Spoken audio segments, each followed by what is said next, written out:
Am I too old to be a designer? The short answer is no, you're never too old. You see, in the old days, right, people chose one career and stuck with it for the rest of their lives.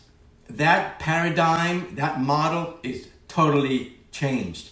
You can start in one position at a company and discover that it's not for you, it's not the right fit. And what you have learned at that previous job, that is valuable experience and knowledge that will always be there with you. Always. Now with the introduction of AI, artificial intelligence, man, when used correctly, it's amazing. It definitely supports your vision and helps you create resources for you faster than ever. It is a very powerful tool. You can develop a website in a fraction of the time that it used to take years ago. You can create a whole new collection in a matter of minutes. You can create a new brand, a new fashion brand, if you know how to use the right prompts and interact with AI accordingly.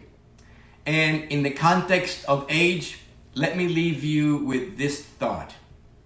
Fashion may fade, but individuality is always in vogue. Welcome to Fashion Premier Academy. I will see you in class.